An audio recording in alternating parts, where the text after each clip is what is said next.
एक तरफ चीन जो भारत की जमीन कब्जा रहा है, ऑपरेशन सिंदूर के वक्त पाकिस्तान को हथियार देकर हमारे जवानों पर हमला करवा रहा था।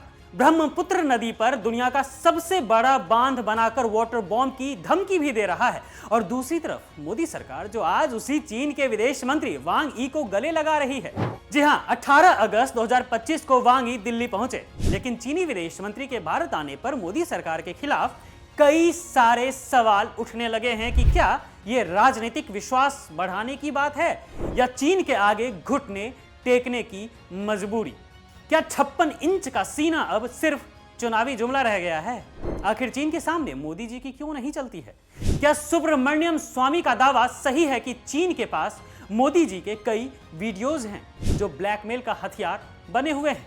खैर, अब फैक्ट्स पर आते हैं, क्योंकि गोदी मीडिया तो ये छुपाएगी ही।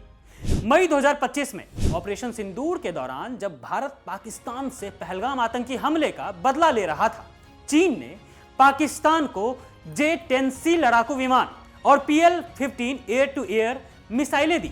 रॉयटर्स की रिपोर्ट के मुताबिक पाकिस्तान ने इन्हीं चीनी हथियारों से भारतीय राफेल विमान को मार गिराया था। न्यूयॉर्क टाइम्स ने भी कंफर्म किया था कि चीन के ये हथियार भारत पाक संघर्ष में गेम चेंजर साबित हुए। और हमारे देश के उप सेना प्रमुख lieutenant general Rahul R Singh ने खुलासा किया कि चीन ने पाकिस्तान को लाइव इंटेलिजेंस भी दी थी। युद्ध के वक्त भारतीय सेना की पोजीशन, हथियारों की डिप्लॉयमेंट पर रियल टाइम डेटा दिया। जनरल सिंह ने कहा कि चीन पाकिस्तान के जरिए भारत को नुकसान पहुंचाना चाहता था, युद्ध में बिना शामिल हुए। उन्होंने कहा कि ऑपरेशन सिंदूर में दुश्मन सिर्फ पाकिस्तान नहीं था, चीन भी था। तो मोदी जी, जब चीन हमारे जवानों की जान ले रहा था, तब आप क्या कर रहे थे? और अब तो वांग यी भी भारत आ गए, क्या मजाक है ये? आप ये जान लीजिए कि जुलाई 2025 में चीन ने ब्रह्मपुत्र नदी पर दुनिया का सबसे बड़ा बांध बनाना शुरू कर दिया। 167 अरब डॉलर का प्रोजेक्ट जो 3 गॉर्जेस डैम से भी बड़ा होगा। बीबीसी की रिपोर्ट कहती है कि यह बांध भारत और बांग्लादेश में करोड़ों लोगों को प्रभावित कर सकता है। साउथ चाइना मॉर्निंग पोस्ट ने चेतावनी भी दी थी कि चीन इसका इस्तेमाल वाटर बॉम्ब के रूप में भी कर सकता है भारत के खिलाफ, पानी रोककर या छोड़कर बाढ़ पैदा करके। मतलब ये बांध भारत की जल सुरक्षा को खतरे में डाल रहा है, लेकिन मोदी सरकार चुप है। वहीं 2020 से चीन ने लद्दाख में 1000 स्क्वायर किलोमीटर से ज्यादा भारतीय जमीन पर कब्जा की है। रिपोर्ट्स बताती हैं कि चीन ने वहां सैन्य बेस, बैरक और गांव के गांव बसा दिए हैं। चीन पैंगोंग त्सो झील के पास मिलिट्री बेस बना रहा है जो 2020 तक भारत के कब्जे में था।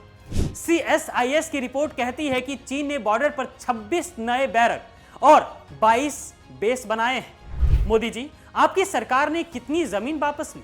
जवाब आपके पास भी जीरो ही होगा, क्योंकि आपने सरकार में आने से पहले सिर्फ हवाबाजी की थी, काम थोड़ी ना किया है आपने। अब सबसे बड़ा सवाल यह है कि क्या मोदी जी चीन से डरते हैं? बीजेपी नेता सुब्रमण्यम स्वामी ने एक पॉडकास्ट में दावा किया था कि मोदी जी चीन के ब्लैकमेलिंग में फंसे हुए हैं, क्योंकि चीन के पास मोदी के पुराने वीडियोज हैं। अब वीडियोज किस चीज के हैं ये तो स्वामी ही जाने, या फिर मोदी ही जाने, या फिर चीन ही जाने। खैर, मोदी जी, आपका 56 इंच का सीना कहां है? पाकिस्तान पर सर्जिकल स्ट्राइक करने वाले चीन के आगे क्यों झुकते हैं? मोदी जी, चीनी विदेश मंत्री वांग यी की भारत यात्रा ट्रस्ट बिल्डिंग नहीं, सरेंडर ज्यादा लग रही है।